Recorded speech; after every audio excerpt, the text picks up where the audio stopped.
Confession time. I'm not currently a CNA and I haven't been in over 10 years.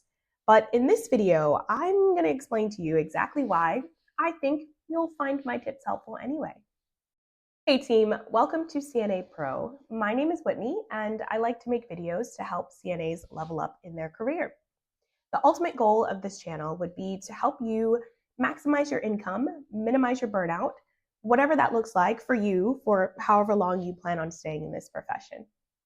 I'm starting this channel today as somewhat of a favor to a friend, but I figured that before I get into all that, I would tell you a little bit about moi. I became a CNA in 2011. Now, I wouldn't consider myself a hoarder necessarily, but I do still have my certificate of completion from my CNA program way back when, which I'll go ahead and post on the screen. And go ahead and peep the fact that your girl was on the honor roll. Okay, not bragging, just saying, not bragging, okay? So back in 2011, when I became a CNA, I was in college at that time. I was pre-med and had plans to go to medical school. And so when I got my CNA, I started working at a nursing home on the day shift. And I was able to become acquainted with one of the physicians that would do rounds in the nursing home and actually shadowed him for several weeks because he knew I wanted to go to med school. And so I shadowed him. I was working on the floor, obviously hand in hand with the nurses. And from that and a few other experiences, I ultimately decided that I didn't want to go to med school. I didn't want to be a physician. I didn't want to practice medicine. I decided that I actually really enjoyed nursing and wanted to do nursing instead. I was already so far along in my bachelor's program, though, that I decided to go ahead and finish my bachelor's degree while also applying to nursing schools. I graduated with my bachelor's in biology in 2014, and I also got accepted into an accelerated nursing program, which allowed me to graduate with my BSN in 2015. Fast forward from 2015 to now, I got my RN. I started working in inpatient rehab as a floor nurse. And after that, I became an assistant administrator for an assisted living facility, which is a mouthful. And then I transitioned into hospice, which is where I've been for the last 7 years. I can't say that I would do hospice forever, right? But I certainly see myself doing this for the foreseeable future. And so in the hospice space, I've done a little bit of everything. I started out as an on-call hospice nurse. I've been an RN case manager. I've done admissions. I've been a clinical educator for a hospice company. And my current role is a nurse clinical manager for a hospice company. One of my primary duties as a clinical manager in hospice is interviewing, hiring, training, mentoring, and supervising CNAs, as well as other disciplines like nurses, chaplains, and social workers who work on my team. I don't think it would be an exaggeration to say that over the last 10 years of being an RN, I've probably supervised over 100 CNAs. Not an exaggeration, right? And so during that time, I think I have come across all sorts of CNAs. I've come across the CNAs who are lifers, who know what this is. They've used this career to support their families, buy a house, the whole 9 yards. I've also come across CNAs who got into this profession, didn't really know what they were signing themselves up for, and honestly could probably benefit from a lot of the tips in my upcoming videos. But I digress. So I said that I started this channel, or I'm starting this channel today as a favor to a friend. So I was talking to my friend a few weeks ago, and her sister is, you guessed it, a CNA, and she's a private duty CNA.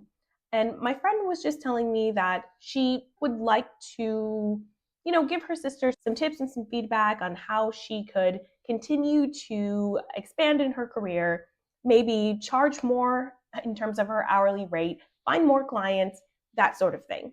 And so my friend, knowing obviously what I do, asked me if I wouldn't mind talking to her sister and just giving her some pointers. Now, of course, I said, yeah, of course, I would love to do that for her sister. But between her busy schedule and mine, we could just never really find the time to connect, to get together, get on a call or meet.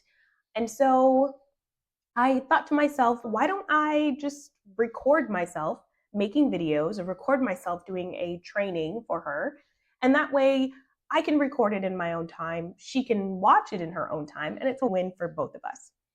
And that, my friends, is how CNA Pro was born.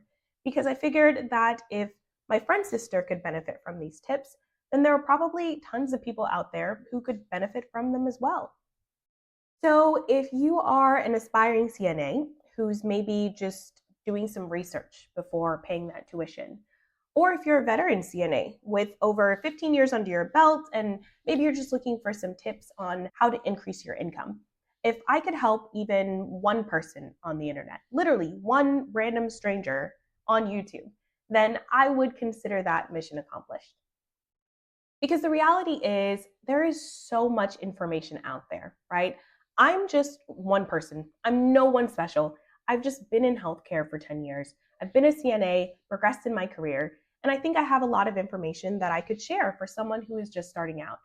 And I think that's the case for so many of us who've been in the healthcare space for so long. There's absolutely no reason why anyone should come into this nursing profession and learn trial by fire. Not in 2025, guys. Not with all the information that is out there. I think we just need to do a better job of coming together, sharing our knowledge, helping extend a hand to those who are coming up, so that way we all can rise up and not just a few of us. And that's why the video that I'm going to be uploading along with this one is going to be about everyone's favorite topic, those dollar bills, y'all. Because I, for one, have always stood for pay transparency. And I think it's so important that you know how much money CNAs, or really anyone in any profession, is making in your local area for your level of experience, for your training, for your exact city. How much money are people making? And you should use that information as leverage, whether you are just getting your first job, or if you are trying to ask for a pay increase, or if you're considering maybe leaving your company and going to work for another one. What is the value of your work that you're providing to your company, to your clients, to your coworkers? And you make sure you have that information with you when you are negotiating your pay. So if you're interested in finding out how much money CNAs are making in almost 2025, then definitely go ahead and click here so you'll be directed to that video. And if you're interested in more videos about CNA lifestyle, money, and career, then definitely consider subscribing to this channel and hit the notification icon so you'll be notified whenever we upload a video. If you've made it this far into the video, I sincerely appreciate you. I know that time is short, everyone's busy, and so I appreciate you for spending just a little bit of your time with me.